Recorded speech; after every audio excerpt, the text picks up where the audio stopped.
বিসমিল্লাহির রহমানির রহিম। আসসালামু আলাইকুম। আজকে আমি আপনাদের সঙ্গে শেয়ার করব একেবারে সহজ উপায়ে মাত্র 3টি উপকরণ দিয়ে স্বাস্থ্যকর বরফি রেসিপি। আপনি এই বরফিটি বানিয়ে 1 মাস পর্যন্ত সংরক্ষণ করে রাখতে পারেন। এটি খেতেও কিন্তু অনেক মজার হয়। ভিডিওটি ভালো লাগলে সাবস্ক্রাইব করে পাশে থাকবেন। তো চলুন রেসিপিটি শুরু করি। চুলায় একটা প্যান বসিয়ে হাফ কাপ তেল দিয়ে দেব। এখানে আমি সাদা তেল ব্যবহার করেছি। চুলার আঁচ একদম কমিয়ে রেখে তেলগুলো ভালো করে ভেজে নিব। তেল হালকা বাদামি করে ভাজা হয়ে গেলে একটা থালার মধ্যে ঢেলে নিব।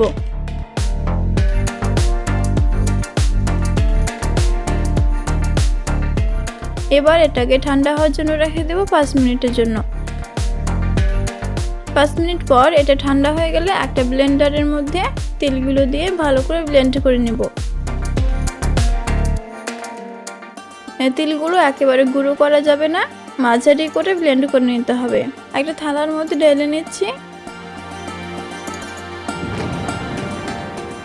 এবার চুলায় প্যান বসিয়ে হাফ কাপ বাদাম দিয়ে ভালো করে ভেজে নিব। বাদামগুলো লো ফ্লেমে ভেজে নিব, নাহলে কিন্তু বাইরেটা পুড়ে যাবে এবং ভেতরেটা কাঁচা হয়ে থেকে যাবে। এগুলিকে ঠান্ডা করে নিয়ে হাতের মধ্যে কষলে খোসা ছাড়িয়ে নিব। বাদামগুলিকে ব্লেন্ডারের মধ্যে দিয়ে ব্লেন্ড করে নিব। এগুলিও কিন্তু আমি মাঝারি করে ব্লেন্ড করে নিয়েছি।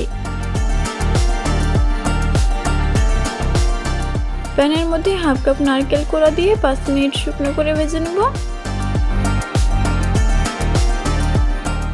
এটাকে ঠান্ডা করে নিয়ে ব্লেন্ড করে নেব।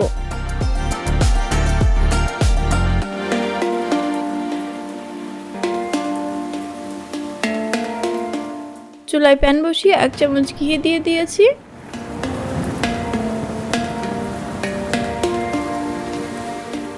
এবার এখানে 1 কাপ গুড় দিয়ে দিব।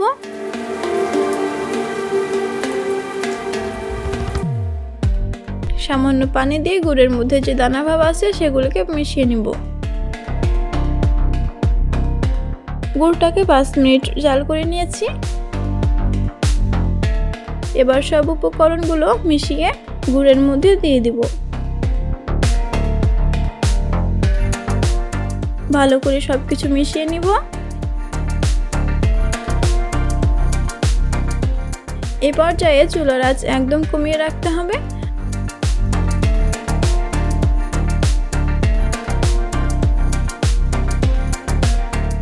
একটা বড় থালার মধ্যে তেল ব্রাশ করে নিব।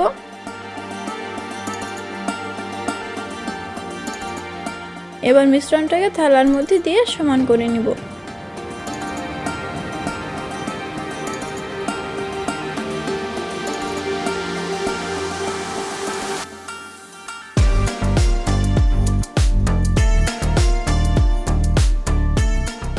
তিরিশ মিনিট পর এটা ঠান্ডা হয়ে আসলে আমি এটাকে স্কোয়ার শেপে কেটে নিব। এখানে আপনার যেই রকম ইচ্ছা সেই রকম বরফি শেপ দিতে পারেন।